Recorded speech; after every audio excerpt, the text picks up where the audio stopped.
चंद्रशेखर जी जिनको आज हम लोग याद कर रहे हैं, ये वो नेता है, ये चंद्रशेखर जी वो नेता है जिन्होंने 4 महीने के अंदर राम मंदिर और मस्जिद के विवाद को सुलझाने की ऐसी पहल की जिसकी मिसाल आज भी दी जाती है। उन्होंने संवाद के जरिए विवाद को खत्म करने का प्रयास किया।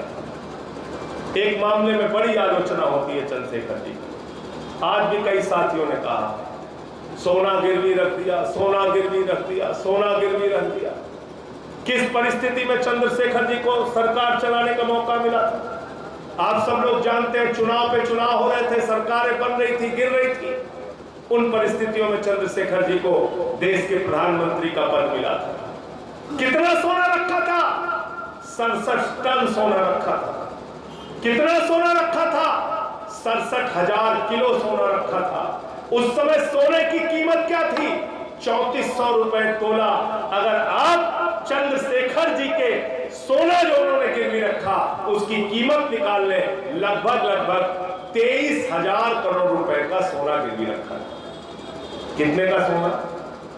23,000 करोड़ रुपए का सोना गिरवी रखा था। आज की सरकार क्या कर रही है? आपसे कहा गया मंगलसूत्र लेके भाग जाएंगे, तुम्हारी भैंस खोल के चले जाएंगे, तुम्हारी पानी की टोटी चुरा लेंगे, तुम्हारी बिजली चुरा लेंगे। क्या क्या बकवास इस चुनाव के अंदर की गई। मैं आपसे पूछना चाहता हूं, बताओ आपका पैसा लेकर कौन भाग रहा है? जितना पैसा, जितना सोना गिरवी रखकर प्रधानमंत्री ने देश की अर्थव्यवस्था को उस समय ठीक करने का काम किया था चंद्रशेखर जी ने, उतना पैसा अकेले नीरव मोदी लेके भाग गया। भाग गया कि नहीं भाग गया बताओ भाई? कितना लेके भाग गया? 20,000 करोड़।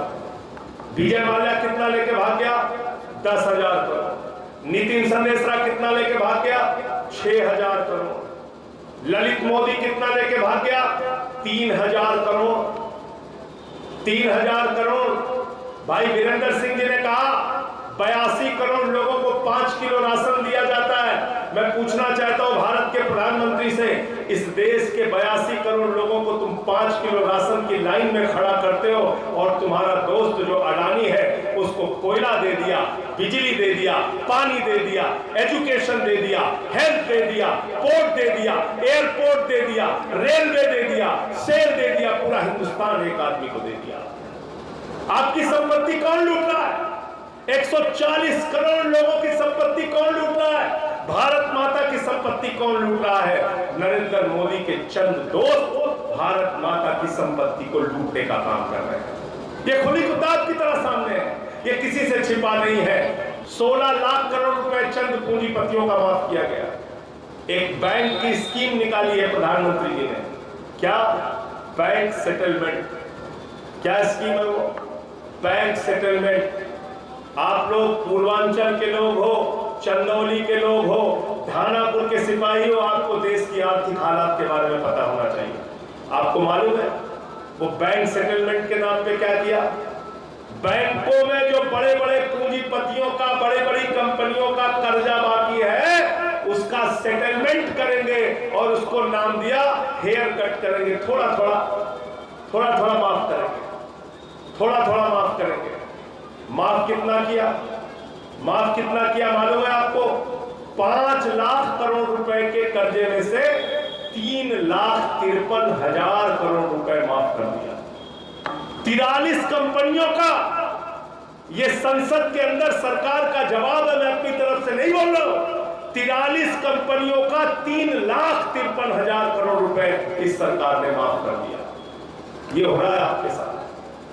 आपके बच्चों की नौकरी के लिए सरकार के पास पैसा नहीं, किसान को फसल का दाम देने के लिए सरकार के पास पैसा नहीं है, आपके गांव की सड़क बनाने के लिए सरकार के पास पैसा नहीं है, आपको बिजली फ्री देने के लिए, पानी फ्री देने के लिए सरकार के पास पैसा नहीं है, आपकी सेना, आपका गौरव, आपकी सुरक्षा के लिए सरकार के पास पैसा नहीं है। सरकार से कहो ये अग्निवीर योजना तो वापस ले लो, कहते हैं हमारे पास तनख्वाह देने की पैसा नहीं है। मुझे शर्म आती है, भारत माता की सीमा के साथ गद्दारी करने का काम भारत के प्रधानमंत्री ने किया है। ये अग्निवीर योजना लाके 4 साल पर भारत की सेना को ठेके पर नहीं रखा जा सकता साथ गद्दारी है। मैं ये कहना चाहता हूं, अग्निवीर योजना बहुत ही खतरनाक योजना है। 17 साल में एक नौजवान सेना में जाएगा, 21 साल में रिटायर हो जाएगा। मोदी जी, अगर चंदौली का नौजवान 21 साल में रिटायर हो जाएगा, हमको 4 साल की नौकरी देते हो, कहते हो रिटायर होके घर बैठ जाओ, 73 साल में तीसरा मौका तुमको क्यों मिलना चाहिए? भाई बताओ, तुम भी रिटायर होके जाओ, तुम भी रिटायर होके जाओ, 73 साल में आपको तीसरा मौका क्यों मिलना चाहिए? ये सारे सवाल हैं जो हम लोगों को पूछना चाहिए।